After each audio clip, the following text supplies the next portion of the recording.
Hello नमस्कार दोस्तों, कैसे हैं आप। मैं आपका स्वागत करता हूं अपनी यूट्यूब चैनल MS स्टडी 9560 पर। तो दोस्तों, मेरा नाम है अजय कुमार और आज मैं आपको हिंदी साहित्य में अपन ने जो समास का टॉपिक स्टार्ट किया था, जिसमें से अपन ने चार समास पढ़ चुके हैं। पहला अपन अव्ययीभाव समास पढ़ा था, इसके बाद तत्पुरुष समास पढ़ा, इसके बाद कर्मधारय पढ़ा और द्विगु समास पढ़ा। आज अपन द्वंद्व समास पढ़ने वाले हैं। और इस वीडियो में आगे बढ़ने से पहले मैं आपसे रिक्वेस्ट करना चाहता हूं, यदि अभी तक लाइक नहीं किया तो वीडियो को लाइक करें और चैनल को सब्सक्राइब करें और वीडियो को ज़्यादा से ज़्यादा शेयर करें। तो चलिए अब अपन करते हैं समास, द्वंद्व समास को स्टार्ट। तो देखिए, द्वंद्व समास क्या होता है। इसमें दो पक्ष रहते हैं इसमें, और उन्हीं को मतलब अलग अलग बांटना होता है। विग्रह करते समय या तो इसमें और शब्द जुड़ेगा या फिर या शब्द जुड़ेगा, और उसी के आधार पर अपन इसको समास को क्या करते हैं, विग्रह करते हैं। तो सबसे पहले अपन इसकी क्या देखते हैं, परिभाषा। तो परिभाषा देखिए, परिभाषा क्या है इसकी। जिस सामासिक पद में जिस सामासिक सामासिक पद में जिस सामासिक पद में दोनों पद प्रधान हो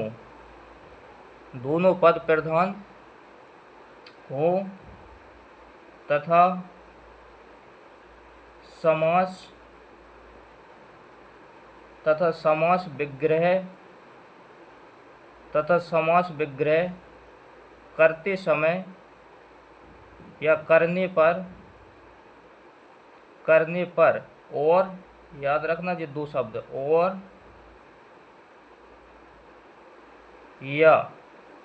और या जो शब्द जोड़ते हैं, या तो और आएगा या आएगा। आदि शब्द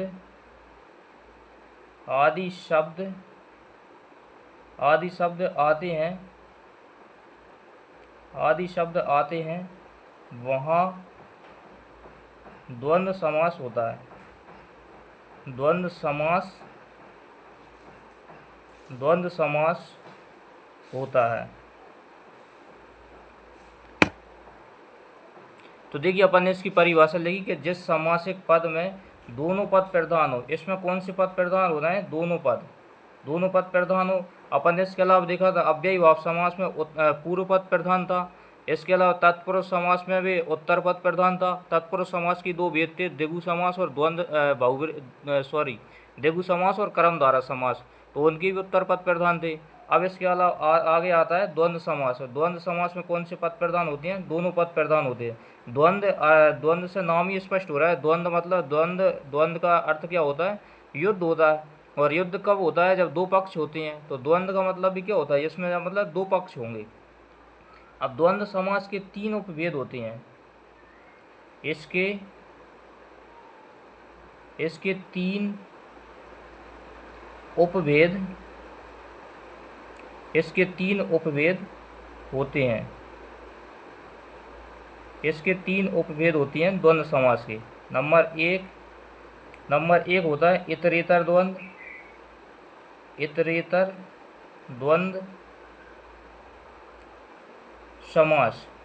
द्वंद्व समास। नंबर दो है वैकल्पिक द्वंद्व समास। वैकल्पिक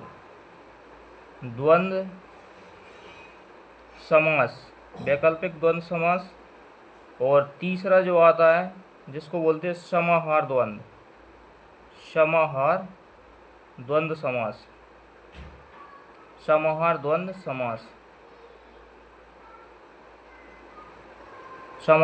समास।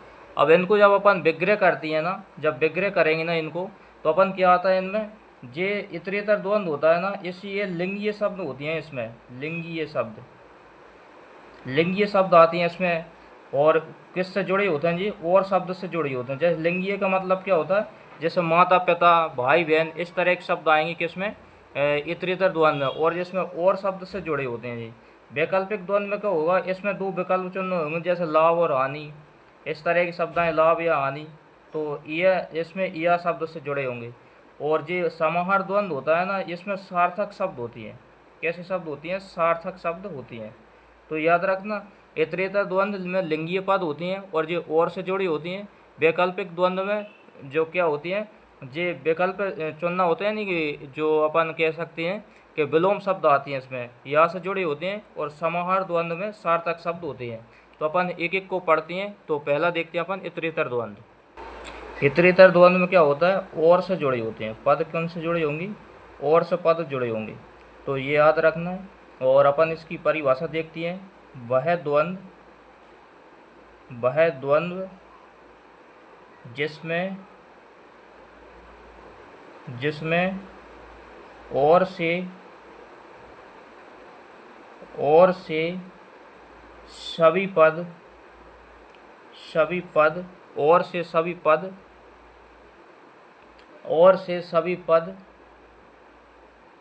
जुड़े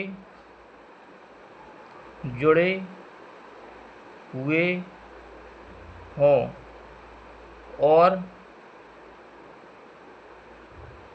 पृथक अस्तित्व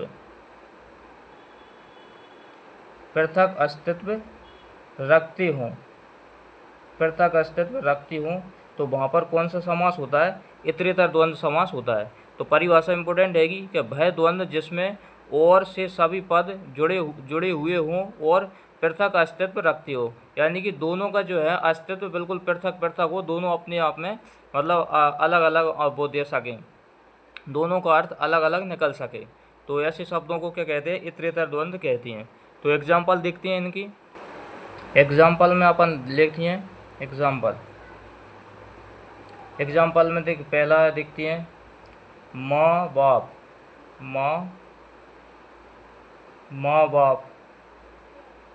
बाप शब्द आ जाएगा। तो इसको अपन जब विग्रह करेंगे तो क्या आ जाएगा, माँ और बाप। दूसरा देखेंगे जैसे राम सीता।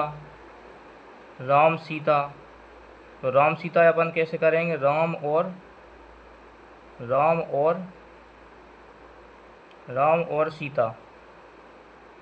सीता। जैसे यहाँ गाय बैल का विग्रह क्या करेंगे, गाय और बैल।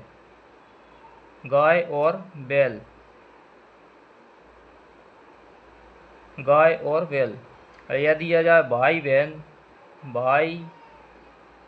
बहन, तो भाई बहन का विग्रह क्या करेंगे अपन, भाई और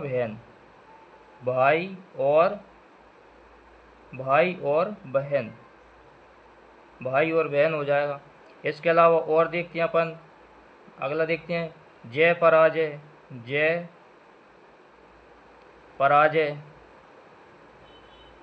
पराजय क्या हो जाएगा, जय और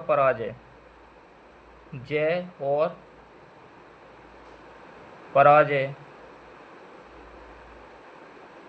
और देखते हैं अपना पराया।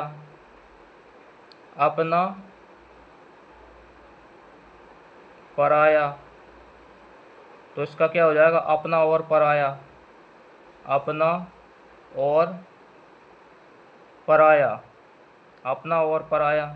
और देखते हैं आगे रात दिन। तो रात दिन में क्या हो जाएगा, रात और दिन।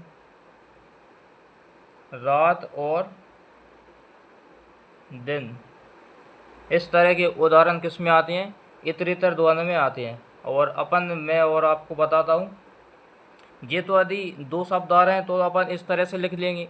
यदि 3 शब्द आ रहे हैं तो आप कैसे विग्रह करोगे। जैसे मैं आपको एक उदाहरण लिखता हूँ आपको, उसको बताना आप कैसे होगा। कंद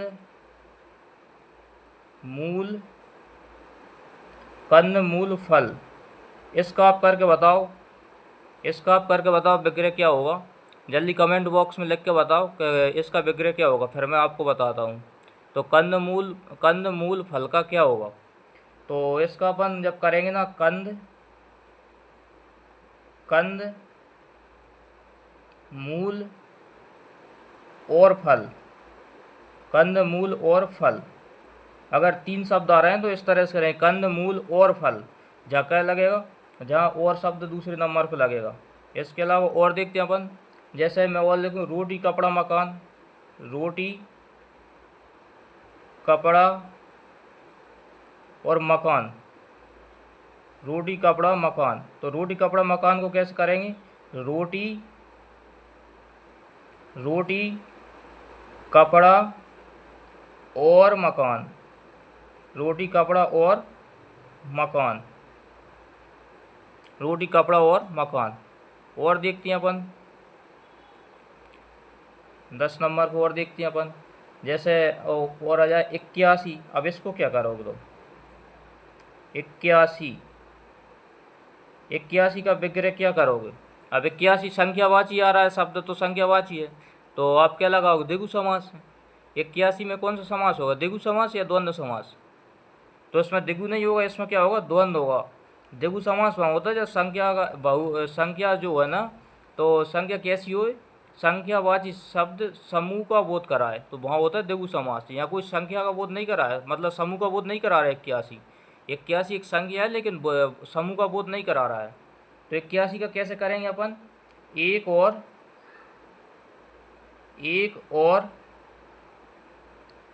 और क्या हो जाएगा? 80। 1 और 80 इसका क्या होगा? विग्रह होगा। 81 का विग्रह होगा 1 और 80, उसे बोलेंगे 81। ना कि ये संख्यावाची पद समूह नहीं है, क्योंकि संख्यावाची पद समूह का बोध कराए वहाँ पर होता है द्विगु समास, और जहाँ पर संख्यावाची पद किसका समूह का बोध ना कराए तो वहाँ द्वंद्व समास होता है, याद रखना। आगे एक और मैं देता हूँ 23, 11वें नंबर को देता हूँ, 11वें नंबर को देता हूँ 23। 23 का क्या होगा? 23 का अगर अपन विग्रह करेंगे, 23 में कौन सा समास होगा? तो 23 में द्वंद्व समास होगा। 23 का अपन जब विग्रह करेंगे क्या करेंगे? 3 और 20, इसका क्या होगा? विग्रह होगा 3 और 20।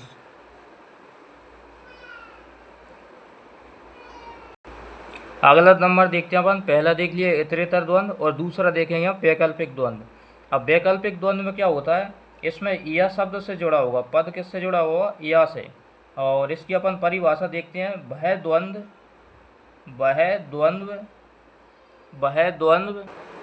जिसमें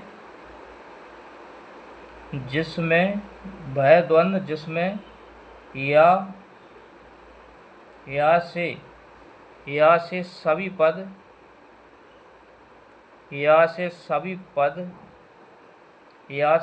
पद जुड़े हुए हों, या से सभी पद जुड़े हुए हों। इसमें विलोम शब्दों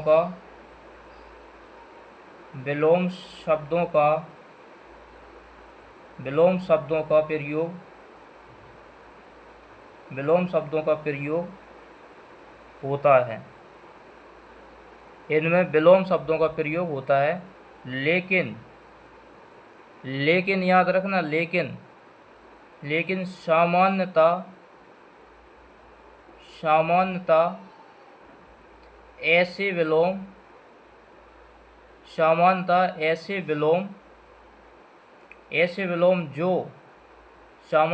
विलोम जो एक साथ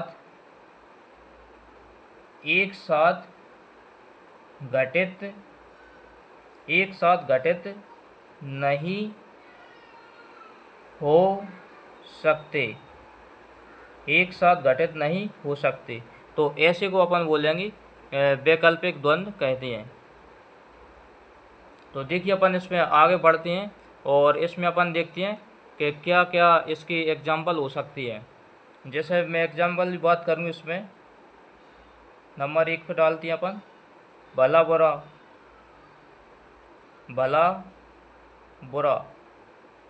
तो भला बुरा का क्या हो जाएगा? या तो भलाई कर रहा होगा कोई, या फिर बुराई कर रहा होगा। भला बुरा क्या होगा? भला या